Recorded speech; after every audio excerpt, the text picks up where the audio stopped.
말씀을 하나님의 집을 바라보는 비둘기라는 제목으로 말씀을 나누도록 하겠습니다. 인생사에서 나의 선택은 옳았는가? 오늘 좀 서론을 좀 보고 본론에 가서 말씀을 크게 세 개 대지로 나눠서 잠깐 보도록 하겠습니다. 서론입니다. 나의 인생사에서 나의 선택은 옳았는가? 시편 56편의 내용은 다윗의 선택을 통해 하나님께 기도한 내용입니다. 그리고 그 선택에 대한 하나님의 용서와 긍휼을 구하는 기도의 시이기도 합니다. 그래서 시편 56편의 시의 표지에 붙은 여기 제가 읽었죠.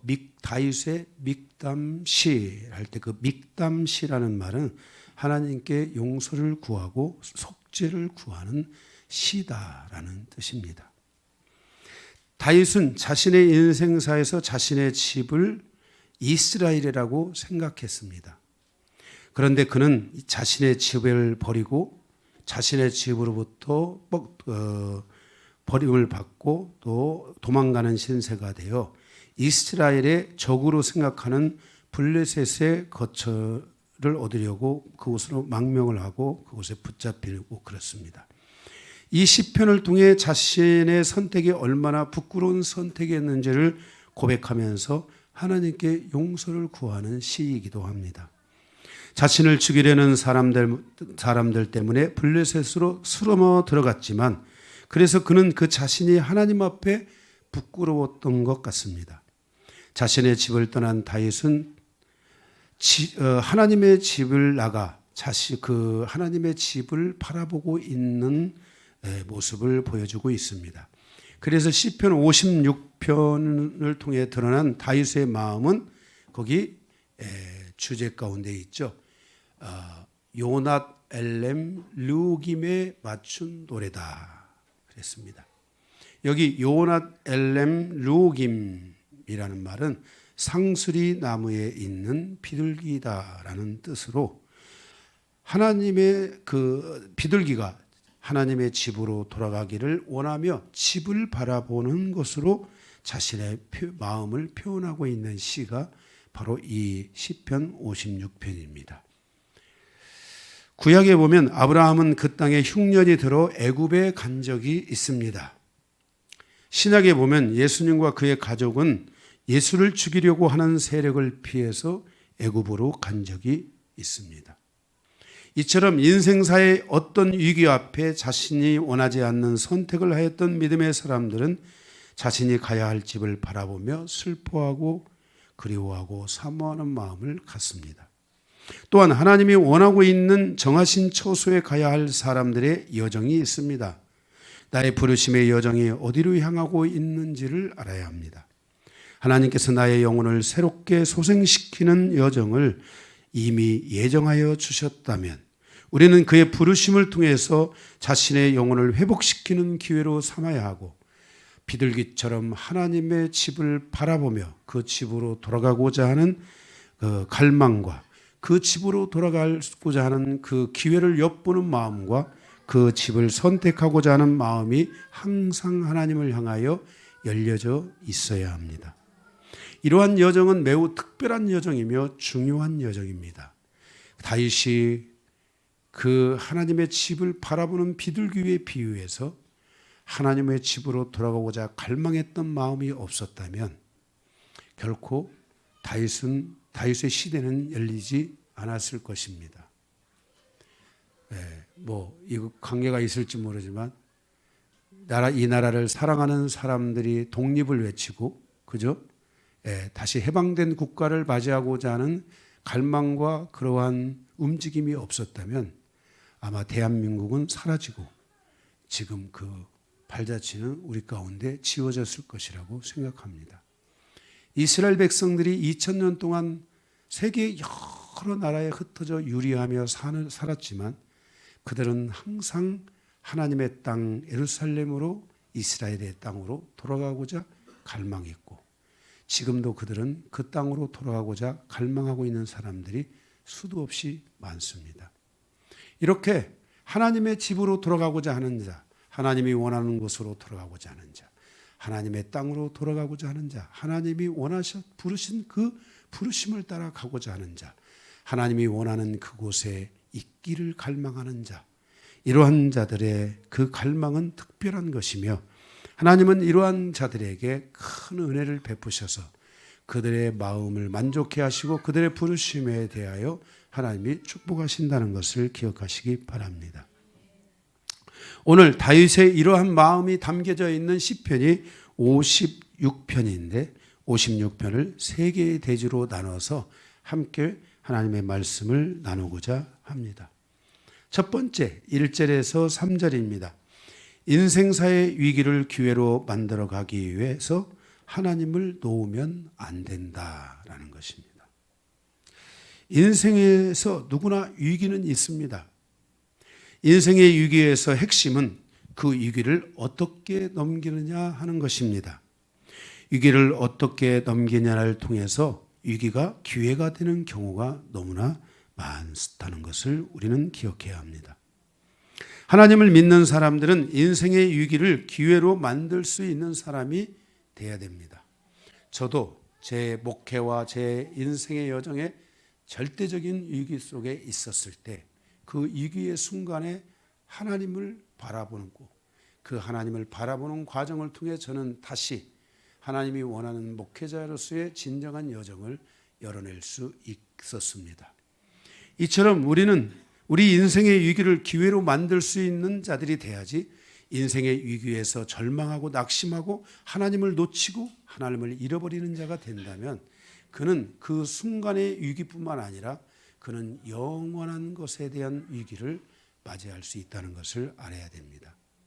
모든 사람은 위기 앞에서 심리적 혼동과 두려움과 절망과 낙심과 원망, 불안감이라는 심리적 위기와 정신적 위기를 맞이해야 합니다.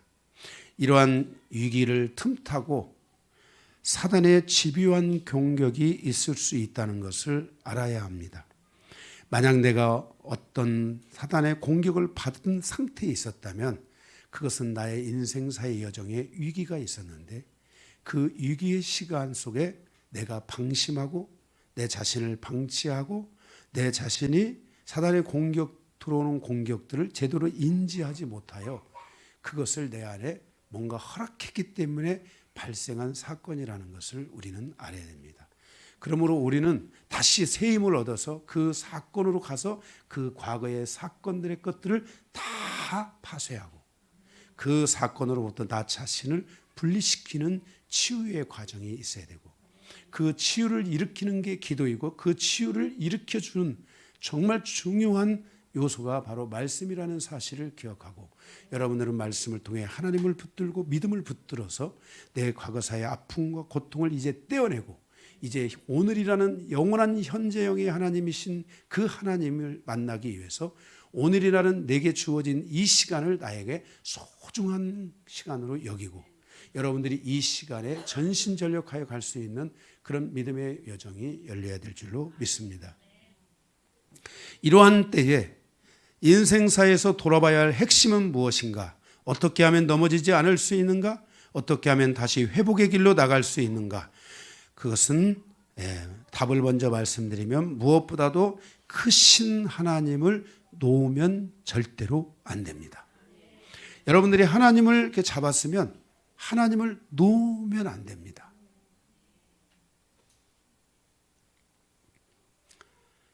이게 우리가 하나님을 놓는 걸로 끝나는 게 아니라 이제 하나님 앞에 다시 가지 못하도록 사단이가 우리를 결박할 수도 있다는 겁니다. 그래서 우리는 하나님을 놓으면 안 됩니다.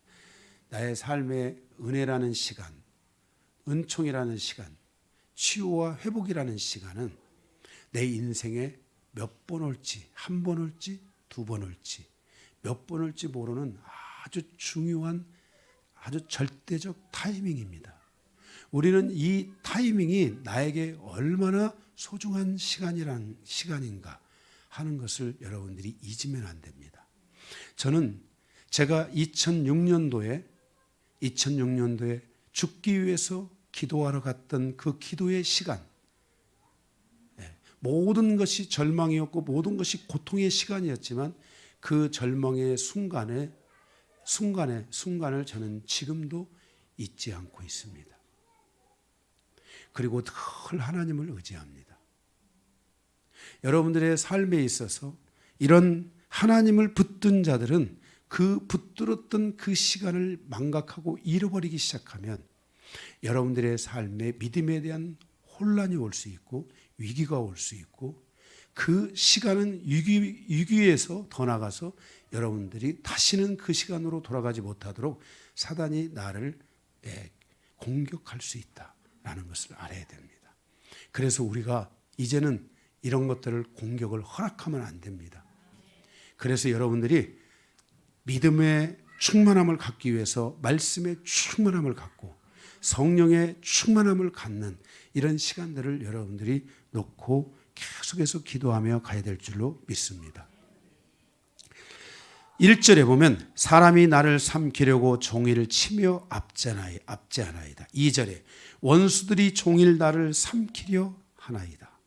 사람들의 공격, 또 원수들의 공격, 이런 계속된 공격, 나를 삼키려 한다. 나를 종일 치며 압제한다. 정말 어떻게 이것을 견딜 수 있을까? 종일 나에게 다가오는 이 고통들을 어떻게 이길 수 있을까? 원수들이 나를 삼키려고 다가온다. 우리 위기라는 것은 단순한 위기가 아니라 이런 고통이 나에게 다가오는 것입니다. 근데 3절에 다윗은 단호하게 말합니다. 두려워하는 날에 다윗은 하나님을 의지하였고 하나님께 은혜를 구했다는 것입니다. 계속 여러분 위기에 공격이 많고 위기의 순간이 오면 이 손이 그 위기의 순간 때문에 자꾸 이 손이 이게 힘이 약해지는 거예요. 하나님을 잡는 힘이 약해지는 거예요. 그런데 그때 다윗은 그 하나님을 놓지 않기 위해서 계속 하나님을 의지하였고 두려워하는 날에 두려움이라는 공격이 우리에게 찾아오게 되면은 그것은 하나님을 놓게 만드는 가장 절대적인 공격입니다. 불신앙으로 가는 행동대장이 누구냐면 두려움입니다. 그래서 내가 이 불신의 공격을 받고 불신앙의 공격을 받을 때 가장 먼저 오는 것이 불신앙. 여러분 아담과 하와가 하나님 앞에 불신앙을 가졌잖아요. 그리고 가장 먼저 찾아온 게 뭐예요? 아담아 네가 어디 있느냐? 하나님이여 내가 두려워하여 숨었나이다. 우리 안에 이 두려움의 공격이 딱 찾아오면요, 이 하나님을 붙잡았던 손이 흔들려요, 이게. 그런데 다윗이 그 흔들리는 그 위기 속에서도 하나님을 놓지 않은 거예요. 이게 오늘 말씀의 첫 번째 우리가 기억해야 될 중요한 핵심입니다. 여러분들 기도해야 돼요. 하나님, 우리 인생은 어차피 살아가는 과정에 위기가 올 수도 있는데 위기의 시간들이 나에게 다가오는데 하나님, 내가 그때 두려움 때문에 하나님을 놓는 일이 있지 않도록 하나님 나를 붙들어 주십시오 하는 이 기도를 여러분들이 하셔야 돼요. 그리고 이게 어느 정도는 새겨져 있어야 돼요. 그래야 위기가 올 때 하나님을 놓지 않아요. 그래서 하나님이 나를 회복하고 하나님만이 나를 내가 기대하고 원했던 삶으로 돌아가게 하실 수 있다. 하나님만이 나의 삶을 그 위기의 이전의 상황으로 돌아가게 할 수 있다. 하나님만이 위기 이전을 떠나서 위기보다 그것을 극복하고 새로운 기회로 돌아가게 할 수 있는 나의 유일한 통로가 하나님이다 라는 것을 다윗은 기억했던 거예요. 다윗은 그것을 믿었던 거예요. 거기에 흔들림이 없었던 거예요. 그래서 그런 삶으로 돌아가게 하실 수 있다는 것, 하나님은 우리를 그렇게 하실 수 있다는 것을 확신하고 기도하고 있는 것을 보여주는 시편이 바로 시편 56편이에요. 그래서 이 짧지만 이 시편 속에서는 바로 그 위기 속에서 어떻게 하나님을 놓지 않고 다시 그 하나님이 원하시고 축복하시고자 하는 그 시간으로 다시 돌아갈 것인가에 대한 기도문이기 때문에 이 시편은 짧지만 우리에게 매우 그 임팩트가 있고 매우 중요한 그 말씀이 아닐 수가 없습니다. 다윗이 하나님을 바라보고 확신한 것은 다윗과 다윗의 가족과 다윗을 따르는 군대에게도 매우 소중한 선택이었습니다.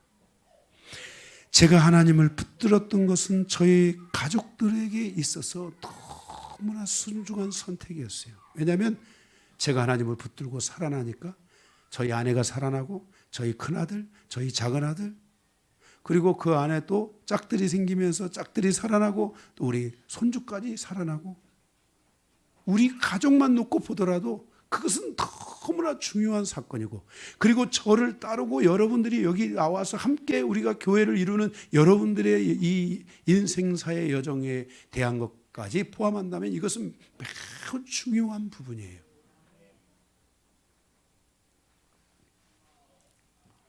다윗이 블레셋 땅으로 피한 것은 그만큼 생명에 대한 위기가 고조되어 있고 다윗도 생명에 대한 두려움을 가지지 않을 수 없었습니다.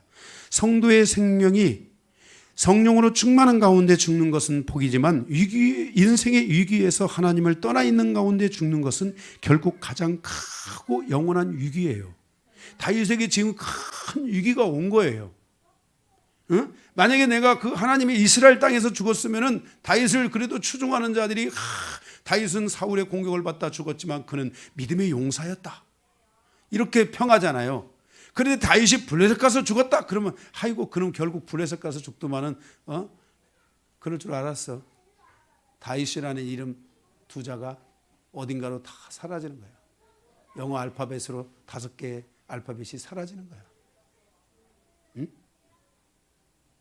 그런데 그 절대절명의 위기의 순간에 이러한 때 다윗의 선택은 자신만이 아니라 그의 가족들과 그와 함께하는 600명의 군대를 살리고 다시 하나님께로 회복시켜야 하는 중요한 선택이었는데, 바로 그때 그 다윗은 하나님을 놓지 않았다는 거예요.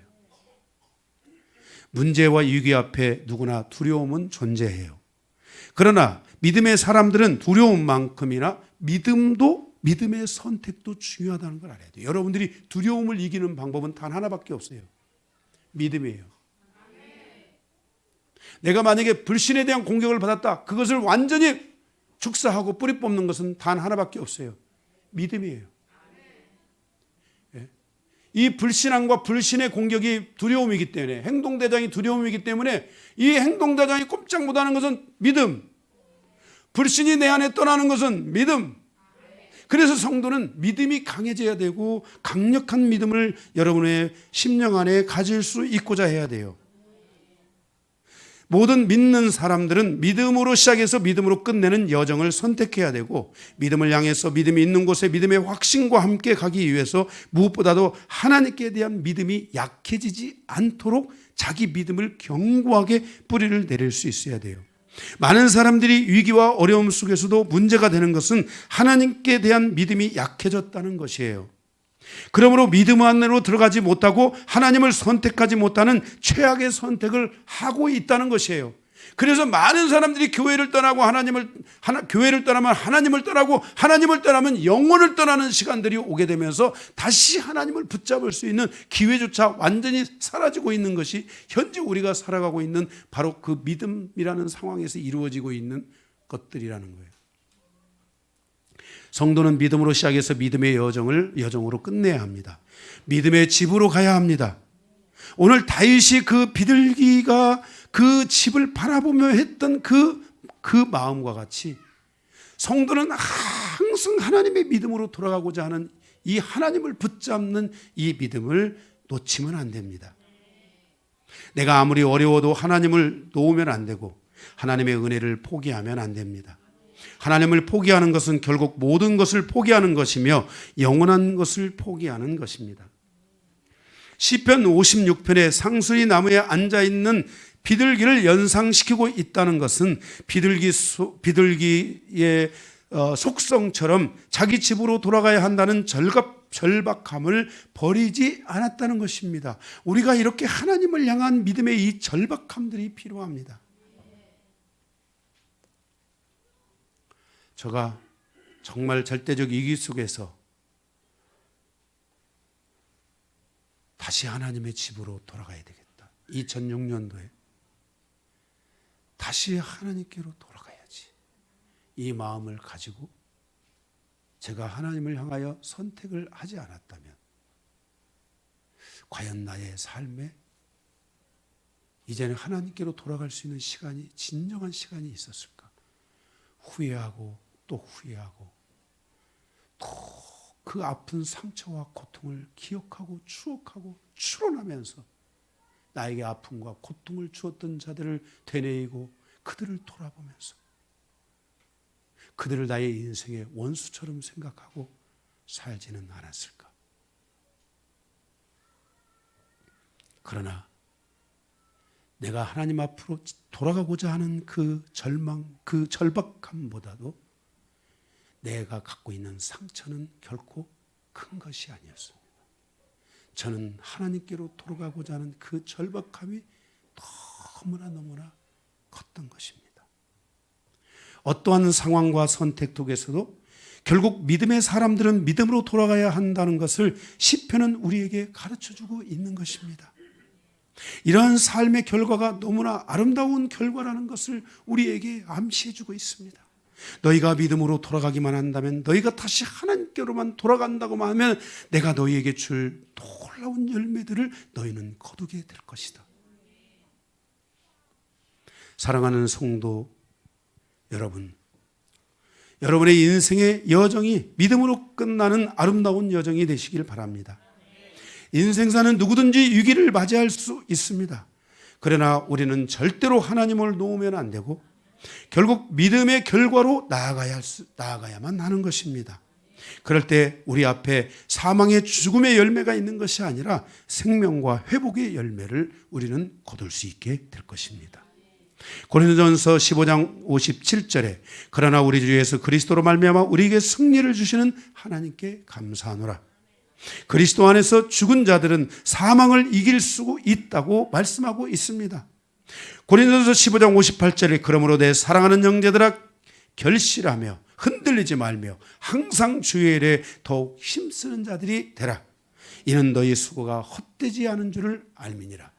여러분, 어떤 위기, 어떤 상황, 어떤 부분들이 여러분에게 다가온다 할지라도 믿음에 대하여 흔들리지 않기를 바라며 하나님께 대하여 흔들리지 않으시기를 바랍니다.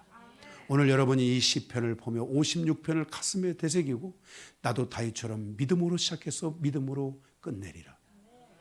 다른 것은 흔들려도 나의 믿음은 흔들릴 수 없다. 다른 것은 흔들려도 비둘기가 집을 찾아가는 갈망, 그 절박함처럼 나도 하나님의 집을 향해 반드시 가야 된다. 나는 이러한 그 갈망을, 이러한 간절한 소망을, 이런 하나님을 향한 믿음을 여러분들이 놓으면 안 될 줄로 압니다. 성경은 우리에게 사망의 영적 질서가 있다는 것을 말합니다. 그러므로 성도는 생명의 질서를 견고하게 붙잡아야 합니다. 성도는 어떤 경우에도 하나님의 생명을 놓으면 안 됩니다. 다윗처럼 하나님의 집으로 돌아가고자 하는 그 갈망과 절박함이 우리 안에 완벽하게 세워져서 믿음으로 시작한 사람은 믿음으로 끝내야 된다. 그래야 사단의 공격을 이겨낼 수 있고 사단이 나를 결박하는 것을 용납하지 않을 수 있고 사단이 끊임없이 나를 삼키고 넘어뜨리려고 하는데 내가 이제는 그 사단의 그 모든 공격을 뛰어넘어 하나님이 나에게 원하셨던, 원래 나에게 주고자 했던 믿음의 결실들을 사단에게 보여주고 내 주변에 있는 이웃들과 가족들에게 그 믿음의 결실을 보여줄 수 있을 때까지 여러분의 믿음의 전진이 계속되기를 주님의 이름으로 축복합니다. 두 번째입니다. 4절에서 7절. 인생사에서 말씀을 통해서 나의 의지를 하나님의 의지로 바꾸는 여정이 열려야 합니다. 거기 4절에 보면은 내가 하나님을 의지하고 그 말씀을 찬송하올지라 내가 하나님을 의지하였은즉 두려워하지 아니하리니 혈육을 가진 사람이 내게 어찌하리요 그랬어요. 일반적으로 많은 사람들이 위기가 찾아오면 주변에 대한 의지가 강화되고 사람에게 의지하는 그 의지력이 강화되게 되고 다른 영적인 흐름에 대한 의지들이 강화됩니다. 그래서 환경을 바라보고 사람들을 바라보고 무당이나 심리학자나 어떤 방백들 좀 뭔가 아는 자들 이런 자들을 찾아가서 바라보며 그들을 의지하고 이런 의지하는 것 때문에 하나님에 대한 나의 의지가 약화되고 여기서 잘못하면 하나님에 대한 의지를 놓을 수 있다는 겁니다. 하나님께 대한 나의 의지, 이 의지가 사라지면 안 됩니다. 중요합니다. 하나님에 대한 의지가 강해야 돼요. 이건 하나님에 대한 의지는 능력입니다. 제가 어제 목요일 날, 수요일, 화요일 날 계속 얘기하죠. 우리 안에 의지, 생각의 능력이 있어야 되고, 그 감정의 능력이 있어야 되고, 의지에 대한 능력이 있어야 된다. 이게 아주 중요한 것이다. 제가 지금 월요일 날, 화요일 날, 목요일 날 막 계속해서 지금 막 이런 말씀들을 이런 이야기들을 여러분들에게 계속 전하고 있는데 이런 의지들이 이런 능력들이 여러분에게 오셔야 됩니다. 사실 여기 여러분들이 제가 무시하는 게 아니고 여러분들의 꿈의 과거로 돌아가 보면 여러분들에게는 이런 생각에 대한 능력들이 굉장히 빈약했습니다. 감정에 대한 능력들이 빈약해가지고 누가 조금만 톡 하고 건들면 삐질 것만 같은 나. 여러분의 의지가 너무 빈약해가지고 뭐 조금만 어떤 어려움이 탁 찾아오면 그냥 하나님이 왜 이러실까? 돌아서고 싶은 나. 그죠? 이런 여러분의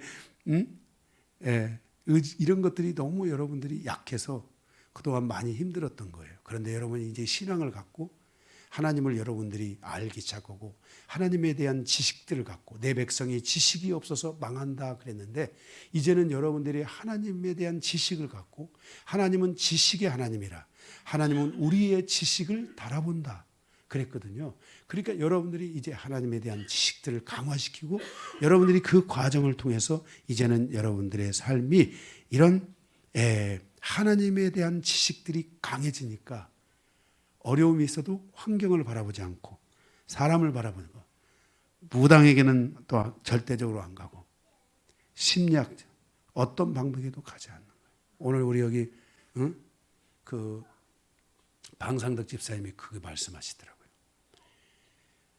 우리 집안이 다 우상숭배로 다 그러니까 뿌리를 내렸는데 그 우상숭배 때문에 다 지금 어려움들을 겪고 있는데 우리는 예수 믿고 그래도 주님을 의지하고 이제는 주님 앞에 돌아와 가지고 우리 가정과 우리 집안에는 그래도 하나님이 지금 큰 은혜들을 베푼다는 거예요. 그러면서도 늘 가족을 놓고 기도한다고 그러더라고요. 정말 은혜가 됐어요. 역시 하나님은 틀리지 않구나. 하나님을 붙드니까 우리 인생에 위기와 아픔과 고통은 있어도 그것들을 다 쓸어내시는구나. 응? 아멘. 세상은 바다예요, 바다. 바다에 이 아프고 고통스러운 여정이 있는데 그 바다에 생명의 강, 생명의 물이 쫙 들어가면 그 바다가 다시 치유가 되는 거예요. 응? 이 세상에서 여러분들이 고통하고 있는 바다와 같은 인생을 살고 있는데 이 생명, 하나님의 말씀은 이 생명이 있는 강이야. 이 말씀의 강이 그 바다에 가서 사람들의 영혼과 가정과 삶들을 살려내는 거야. 응? 그래서 강이 건강해야 돼. 건강한 강, 말씀이 여러분들이 말씀의 강이 여러분에 넘쳐야 돼요. 실질적으로 지금 우리가 살아가는데도요, 강이 좋아야지 바다가 사는 거예요. 강이 오염되기 시작하면요, 바다가 이제는 생태계가 파괴되기 시작해요. 여러분들이 하나님을 이 하나님을 향한 이 의지, 마음의 힘을 가지고 한번 이렇게 주먹을 하면 이게 사람의 힘이 아니야. 이거는 사람의 힘으로 잡으면 이게 한계가 있어. 마귀가 가면 툭 치면 손이 팍팍 떨리고 놔버린다고. 마음의 의지가 있어야 돼. 마음의 의지, 마음의 능력이라고 했잖아. 응? 마음의 의지, 마음의 의지를 가지고 이게 지금 마음이라고 생각하고 마음의 의지를 가지고 한번 꽉 잡아봅시다. 하나님을 꽉 잡아야 돼. 하나님을 마음의 의지로. 손으로 잡아갖고는 안 돼. 이 손으로 잡으면 사단이도 이게 가만히 있지 않거든. 네. 마음의 의지는 능력이라고 했잖아. 자, 여러분 얘기해 주세요. 마음의 의지는 능력입니다. 이 능력이 여러분 안에 생겨야 된다고 했잖아요. 그래서 이 마음의 이 의지를 가지고 하나님을 꽉 잡아야만이 여러분들이 그 하나님을 놓치지 않는 거예요. 능력이라니까 그건. 그래서 여러분들이 이런 어떤 상황을 찾아오게 되면 왕경을 바라고 다시 사람하고 무당 심리학의 방백들 혹시 어디 뭐 인터넷에 누가 어디 뭐 하고 있는 거 자꾸 유튜브 같은데 막 돌아다니면서 막 찾다가 괜히 이상하게 미혹돼 가지고 막 이런 거 하지 마시고, 여러분들이 우리 교회에서 그래도 말씀 한 달, 두 달 들어보면 알잖아. 응? 아멘 해주셔서 감사해요. 감사합니다. 정말. 그러면 좀 집중해야 돼. 집중해. 조금만 더 집중해. 나중에 어디 좀 구경하고 싶으면은 다른 데 좀 뭐 유튜브 들어가서 구경하고 싶고 어디 들어오고 구경하고 싶으면은 그때 가세요. 조금 있다가. 응? 좀 어느 정도 내가 좀 강해질 때, 분별력도 생길 때 그때 가서도 안 되죠. 가서 그냥 그쪽에 가서 그냥 이것이 옳은지 저것이 어쩐지 그냥 잡다한 지식만 많아가지고 진리를 파는 사람은 진리만 파는 거야. 다른 걸 파는 게 아니야. 위조 지폐를 발견하는 사람은 진짜 돈만 바라보고 있지 가짜 돈을 다 갖다 모아놓고 진열시키고 그것이 이거 가짜고 저것이 이렇게 하지 않아. 위조 지폐 발견하는 사람은 진짜 지폐만 놓고 눈이 뚫어지게 쳐다보는 거야. 그거를 볼 줄 알아야지 가짜가 다 드러나는 거예요. 여러분들의 삶이 하나님의 말씀에 좀 더 집중하는 시간들이 있어야 돼요. 그래서 이 마음의 의지들이 강해져야 돼요. 이건 능력이라고 했잖아요. 여러분 하나님을 마음으로 꽉 붙잡으시기 바랍니다. 그래서 다윗은 이 위기의 순간에 하나님의 말씀에 마음을 기울였어요. 오히려 위기의 순간에 하나님께 대한 의지가 강화되기 시작한 거예요. 나는 위기 앞에서 하나님의 말씀을 의존하여서 살고 있는 힘이 얼마나 되는지 봐야 돼요. 다시 말해서 내 이 마음의 의지가 얼마나 강한지를 테스트해 봐야 돼요. 내가 어떤 위기가 왔을 때 마음으로부터 하나님을 딱 붙잡는 힘이 하루 위기가 왔는데 그냥 그 붙잡을 마음의 이 능력, 이 하나님을 붙잡는 힘의 이 의지의 능력이 약해가지고 말씀 하루 딱 붙잡고 그냥 아유 힘들어. 혹시 한 달은 버텨. 그러다가 점점 힘이 풀려가지고 휙 6개월, 1년, 5년 여러분들이 이 하나님을 놓지 않는 이 마음의 능력이 여러분의 신앙이 다 하는 날까지 올 수 있도록 이 마음에 하나님의 의지를 갖는 이 의지의 능력들을 키우셔야 돼요. 의지의 능력 아주 중요합니다. 이때 이제 세 사람이 꽃을 피기 시작해요. 그리고 건물을 짓기 시작하고. 여러분들이 이런 부분들을 이 하나님께 대한 의존도가 얼마인가. 벌써 말씀을 듣고 가도 집에 가면서 하나님께 대한 의존도가 톡톡톡톡톡톡 떨어져가지고 아유.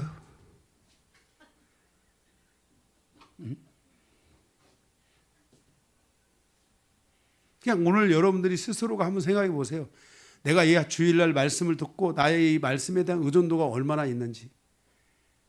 지금 말씀을 듣고 집으로 가면서 의존도가 툭툭툭 떨어지는 사람은 하루만 말씀을 안 듣고 하루만 좀 교회 나와라 기도하라고 막 제가 책촉하지 않으면 그 믿음이 그냥 벌써 세상에 그냥 거의 의지가 세상에 거의 3분의 2는 가 있는 거야. 거기서 뭔 어려움이 딱 왔다. 그러면 그냥 거기 팍 떨고 흔들리는 거야. 이제. 여러분들이 하나님께 대한 의존도가 강해져야 돼요. 오늘 여러분들이 이 의존도가 좀 나는 약한 것 같다. 이런 분들은 오늘 이 말씀 들으면서 하나님 나에게도 다윗과 같이 마음으로 하나님을 견고하게 붙드는 이 의지의 능력을 나에게 달라고 기도하셔야 돼요. 이 기도 제목이 돼야 돼요. 기도 제목이. 이것은 내 믿음의 뿌리와 말씀의 깊이라고 여겨질 수 있어요. 내 믿음의 뿌리의 깊이는 말씀의 깊이와 정비례한다는 것을 기억해야 돼요. 말씀의 뿌리가 깊은 사람은 믿음의 뿌리의 깊이는 그만큼 깊고 크다는 것을 알아야 돼요. 우리가 하나님을 향한 믿음의 뿌리가 꿈에 의존하고 어떤 우림이나 이런 것들에 의존하고 선지자에 의존하는 것보다 말씀에 의존하는 의존도가 높아져야 돼요. 여러분들이 이 믿음의 뿌리가 우리 목사님이 뭐라고 말씀하실까? 목사님이 말씀하시면 목사님이 뭐 하시면 제가 또 따라가겠습니다. 이것도 좋아요. 그러나 이거는 50%도 안 돼. 50%밖에 안 돼. 정말 중요한 것은 주일날 전해지는 이런 말씀들이 여러분의 그 믿음의 뿌리를 내릴 수 있는 깊은 그런 그 말씀을 붙잡는 힘들이 오셔야 돼요. 이게 하나님의 의존도, 말씀의 의존도가 그만큼 강해져야 돼요. 그래야지 여러분들이 믿음으로 시작해서 믿음으로 끝내는 인생을 사는 거예요. 사도 바울이 모르겠어요. 내가 믿음의 선한 싸움을 싸우고, 그죠? 내가 선한 싸움을 싸우고 믿음을 지켰으니. 응? 히브리서 11장은 믿음으로 시작해서 믿음으로 끝낸 사람들의 그 마지막 여정을 기록하고 있는 거야. 우리의 인생의 여정이 믿음으로 시작해서 믿음으로 끝내야지. 믿음으로 해서 가다가 흔들린다? 여러분들은 사단에 바로 반격이 들어온다는 거 알아야 돼요. 그래도 우리 교회는 사단의 공격이 좀 들어가다가도 벌써 교회 문 열고 여러분들이 슬슬 들어오기 시작하면 사단의 공격들이 싹 사라지기 시작해. 그리고 막 주일날 예배 통해서 막 은혜가 다시 오고 막 다시 새 힘을 입고 또 나가. 그런데 항상 이렇게 살 수는 없잖아. 응? 믿음의 힘이 좀 강해져야지. 예? 마음에 이 하나님을 붙잡는 이 내면의 이 능력들이 와야 된다니까요. 응? 이 의존력이 강해져야 돼요. 3절에 보면 3절 맨 마지막에 내가 두려워하는 날에는 내가 주를 의지하리이다. 4절 내가 하나님을 의지하고 그 말씀을 찬송하올지다. 내가 두려운 날에 4절 말하겠어요. 하나님의 말씀을 의존하여 더욱 담대해진 거예요. 그리고 말하기를 사람들이 자신의 위기 속에서 자신을 어찌할 수 없다고 말해요. 사람들이 그 4절에 그랬잖아요. 내가 이렇게 하나님 말씀을 의지하고 가는데 혈육을 가진 사람이 내게 어찌하리요? 이제는 더 이상의 나를 향해서 공격하는 그 어떤 모든 것들이 나에게 어떻게 할 수 있으리요? 내가 믿음을 가지고 가고 하나님을 견고하게 갖고 내가 하나님께 대한 의존도가 이렇게 강한데 사람들이나 주변에 있는 것들이 나를 어찌하리요? 아무것도 할 수 없다 너희들. 응? 나는 오직 믿음을 향하여 전진한다. 믿음엔 뭐가 있다겠어요? 전진성이 있다겠잖아요. 믿음은 강력한 전진성이 있어요. 믿음은 폭발력이 있는 거예요.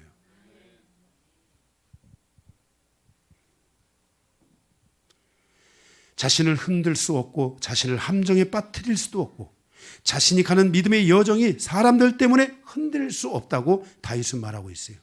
5절에 거기 보면은 그들이 종일 내 말을 곡해하며 나를 치는 그들의 모든 생각은 사악이라 그랬어요. 여기 그들의 사람들이 자신의 내 말을 곡해하며 그랬어요. 사람들이 자신의 감정을 상하게 할지라도 이 말이에요. 자신의 그 감정을, 마음의 감정을 상하게 할지라도 사단의 질서에서 온 그것은 악이라 라고 딱 하나님을 의지하는 의존도가 강해서 하나님을 딱 붙드는 그 능력이 생기니까 그게 보이는 거예요. 아, 이게 지금 사단의 공격이구나 하는 것이 딱 보이는 거예요. 이게 다윗이 말하기를. 하나님의 말씀을 떠나 있는 것이므로 그것에 대하여 내가 영향받지 않을 것이다. 5절에. 더 이상 이제 영향받지 않을 것이다. 6절. 결국 사람들로 인하여 내가 넘어지지 않을 것이다. 6절 그랬잖아요. 6절에. 그들이 내 생명을 엿보았던 것과 같이 내 모습, 또 모여 숨어 내 발자취를 지켜보지만은 나는 그것들에 결국 영향을 받지 않고 넘어지지 않을 것이다. 7절. 그들이 악을 행하여 안전하오리까 하나님이여 분노하사 무백성을 낮추소서 그랬어요. 하나님이여 그들이 자신들의 악을 다 행한 후에 내가 안전할 수 있겠습니까? 이제 나는 이미 준비가 되어 있습니다. 나를 공격하는 자들로부터 나를 완전하게 회복시키십시오. 이제 하나님께 대한 의지가 강해진 의지에 대한 능력이 생기니까 이제 하나님께 대하여, 전에는 지금 겨우 목숨이나 얻으려고 하고 겨우 도망가가지고 좀 숨어 있는데 이 과정에서 하나님께 대한 말씀에 대한 의존도가 높아지고 하나님께 대한 이 붙잡는 은혜들이 생겨나고 믿음으로 시작해서 믿음으로 끝내야지 하는 이런 마음들이 딱 오게 되니까 드디어 하나님께 대하여 이제는 나를 완전히 회복시켜달라는 강력한 기도가 들어가는 거예요. 다윗의 이런 기도가 없었다면 과연 다윗이 그 블레셋의 소굴에서 과연 하나님의 구원을 얻을 수 있었을까? 응?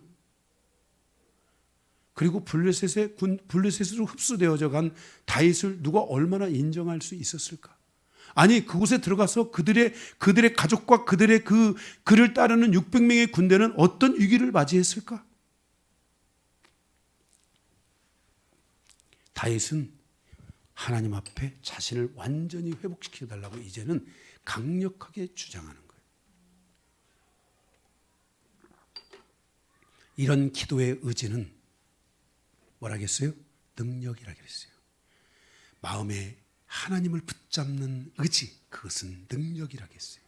이런 능력들이 여러분들에게 와야 여러분들이 기도가 더 강해질 수 있고 하나님께 대하여 합법적으로 구할 수 있고 담대하게 나아가서 구할 수 있는 거예요.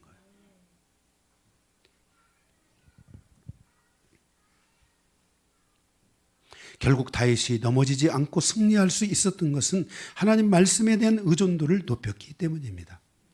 나는 위기 앞에서 하나님의 말씀을 붙잡는 의존도가 얼마나 있으며 그 말씀을 붙잡는 내 마음의 이 의지가 얼마나 강력한 능력으로 내 안에 존재하는지를 돌아봐야만 합니다. 구약 성경에 하나님의 말씀에 대한 의존도가 가장 높았던 한 사람을 꼽으라면 그는 두말하지 않고 아브라함입니다. 우리는 아브라함의 후손들입니다. 아브라함의 우리는 자손들입니다. 다시 말해서 우리는 믿음의 자손들입니다. 하나님의 말씀을 견고하게 붙드는 아브라함의 그 믿음을 하나님은 의로 여기시고 그를 의롭다 하셨을 뿐만 아니라 그를 믿음의 조상으로 하나님이 세우셨습니다.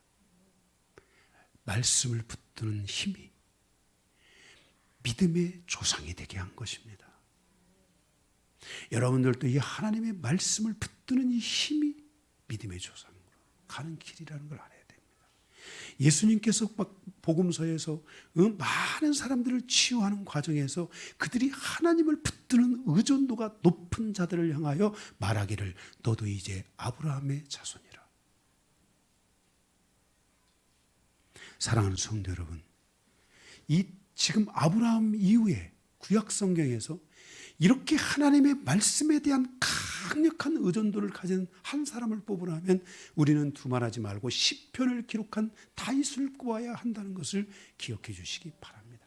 그래서 이 다윗의 시편은 특별히 이제 다윗의 시편 우리가 언제 갈지는 모르지만 119편에 가보면은 다윗의 시편 119편이잖아요. 119편에 가보면은 전부 그 한 절 한 절마다 말씀이 다 들어가 있는 거예요. 말씀.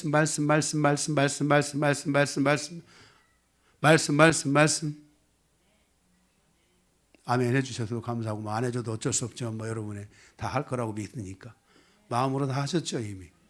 다윗이 이렇게 계속 그래서 다윗의 여러분이 이렇게 정말 이런 하나님의 말씀의 완전한 통치를 가져가기를 소망한다면 말씀에 대한 의존도들이 강해지고 그것이 여러분의 내면에서 하나님을 붙잡는 그 의지의 능력들이 강해지시기를 주님의 이름으로 축복합니다. 예.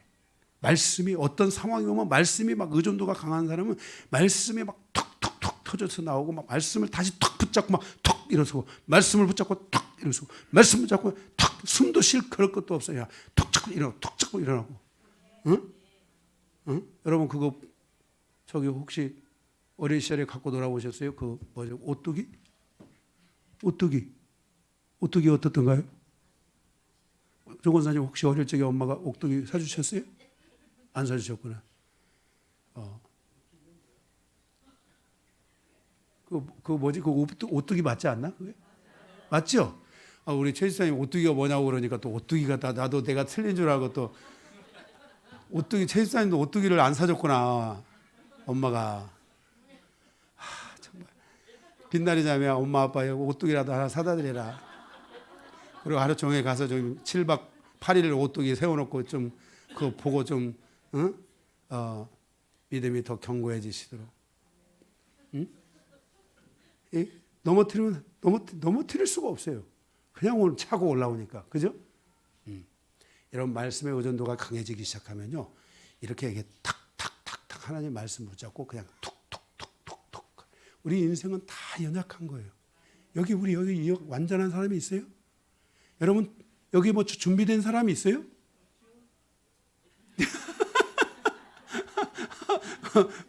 없지요?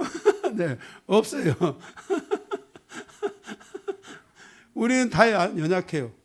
뭐 강유한 목사 우리 여기 사모님이 알지만 제가 얼마나 연약한 존재인 거 여러분 모르실 거예요. 사모님만이 알아요. 나의 연약함을. 그런데 그럼에도 불구하고 말씀의 의존도가 강한 사람들은 오뚜기처럼 그 상황을 연약하지만 그 상황을 탁탁탁탁 치고 올라오는 거예요. 예?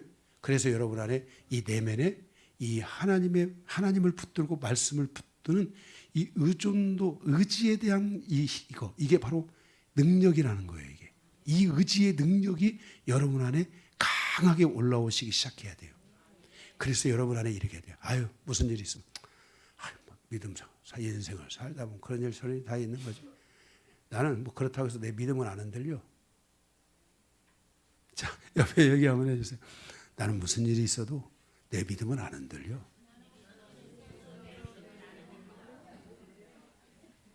네. 믿음이 전혀 흔들릴 수가 없어요. 마지막 세 번째 8절에 13절 인생사에서 자신의 여정을 회복하고자 하는 갈망이 커야 한다는 거예요. 8절에 13절 진정한 갈망은 자신이 믿고 의지하는 것을 반복하는 거예요. 그러니까 뭐예요? 진정한 갈망은 뭐냐면은 하나님 내가 당신이 원하는 축복된 삶으로 가기를 갈망합니다. 이거를 반복할 줄 알아야 돼요. 그냥 어쩌다가 그냥 한 말씀 한번 은혜 받고 하나님 내가 축복된 삶으로 가기를 갈망합니다. 아멘. 오늘 시편 56편 말씀에 있으니 내가 그렇게 되기를 소망합니다. 아멘. 할렐루야. 그리고 시편 57편, 8편, 9편, 10 가다 보면 다 잊어버려가지고 하나님 앞에 가고자 하는 그 하나님이 원하는 축복의 삶으로 가고자 하는 갈망이 다 사라져. 시간이 가면. 그러면 안 돼. 이 중요한 말씀들, 중요한 것들은 여러분들이 다 그걸 놓고 갈망해야 돼. 응? 갈망해야 돼. 할렐루야. 네.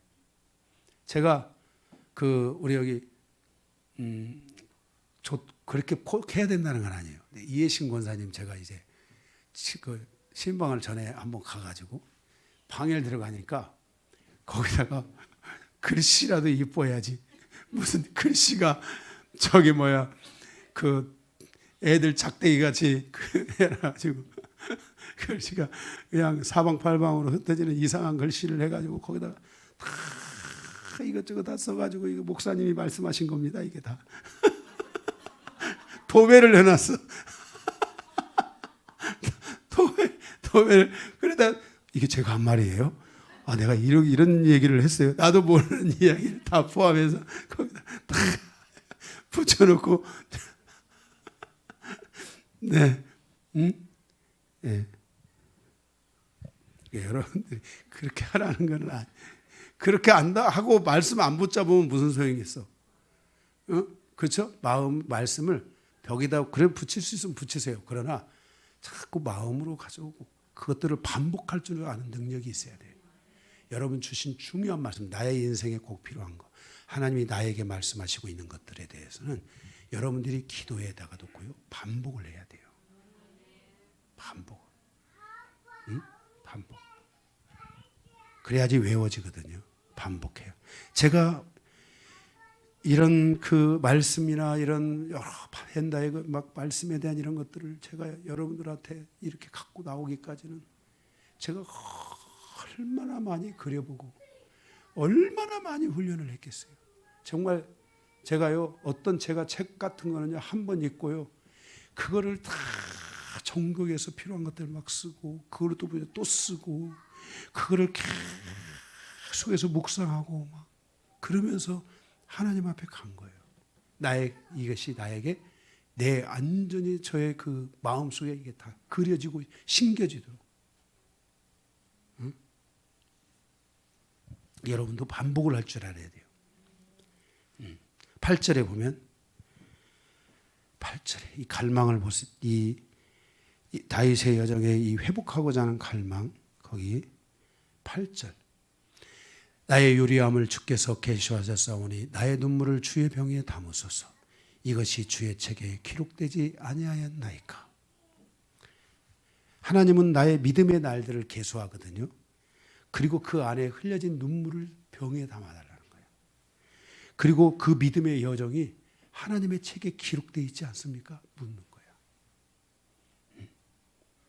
8절 9절 그러므로 내가 아뢰는 날에 원수들이 물러가리니 이제는 이렇게 하나님을 향한 갈망과 의지가 너무 강력하고 자기가 하나님을 향하여 가는 말씀을 향하여 가는 의지들이 너무 강력하니까 이제는 원수가 이제 안 되겠다. 야, 쟤한테 가면 괜히 축사나 당하더라.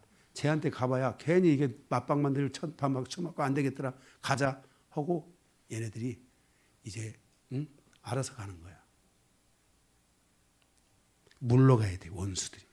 에이레네 평강이라는 것은 적이 나에게서 물러나는 상태를 평강이라고 하는 거야. 히브리어로는 샬롬. 예. 그리고 헬라어로는 에이레네. 적이 물러갔다 뜻이에요. 여러분 적이 물러가야 복지가 옵니다. 뭐라고요? 적이 물러가야 복지가 오기 시작해야 돼요. 내 주변에요.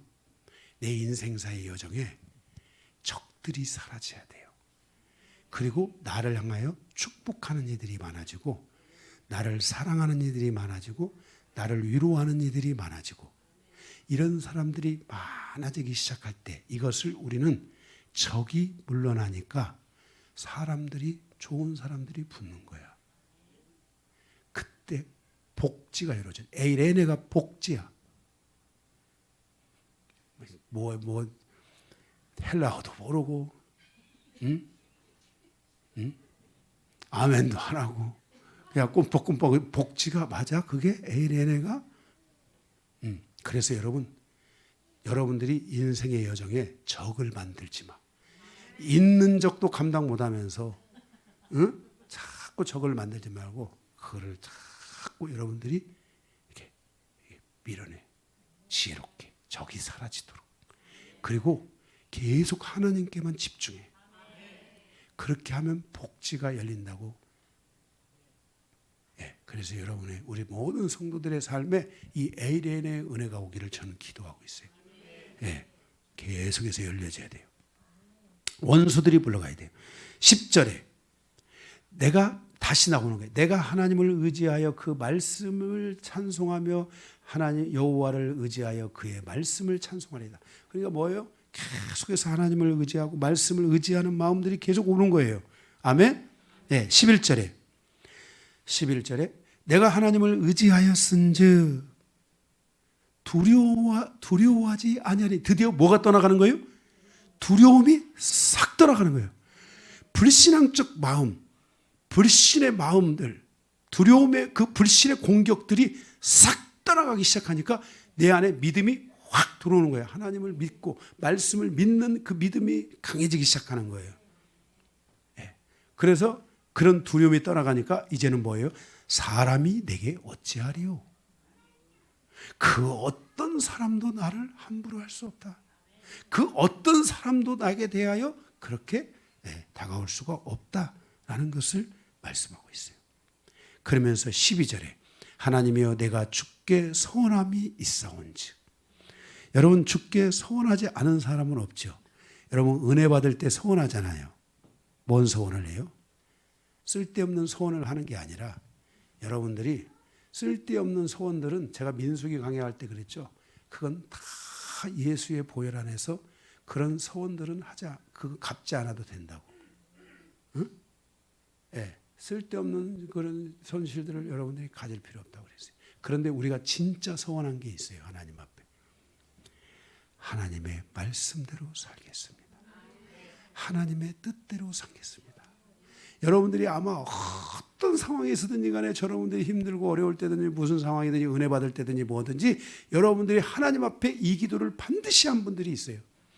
하나님, 나의 이제 인생의 모든 날 동안 내가 오직 하나님 말씀대로만 살겠습니다.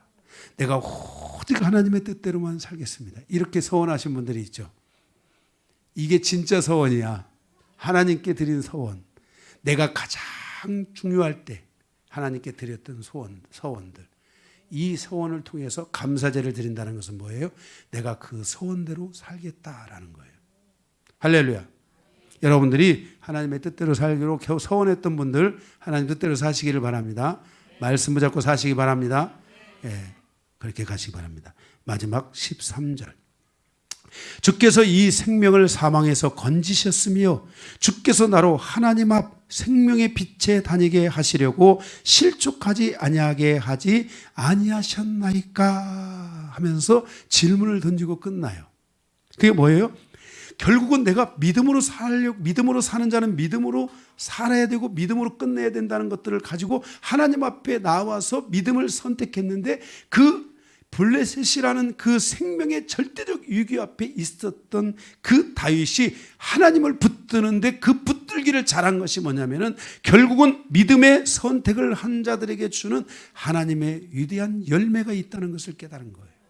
여러분, 우리가 믿음에서 떠나면 아무것도 얻을 수 없지만 여러분이 이 때로는 힘들고 어려워도 오직 믿음으로 살겠다고 하며 하나님을 견고하게 붙들고 간 사람들에게는 믿음에 합당한 결실을 하나님이 주시고 그 믿음의 결실을 열매들을 거두게 하신다는 사실을 여러분들이 확신하고 오늘 다윗처럼 여러분의 인생의 여정에 하나님께 대한 강력한 의지, 말씀을 놓지 않는 힘, 하나님을 놓지 않는 힘, 이런 은혜들이 여러분에게 있기를 바라며 자신의 인생의 여정을 회복하고자 하는 갈망, 그 갈망의 마음을 하나님께 올려드리는 그 은혜가 여러분들에게 있기를 바랍니다. 말씀을 마치겠습니다.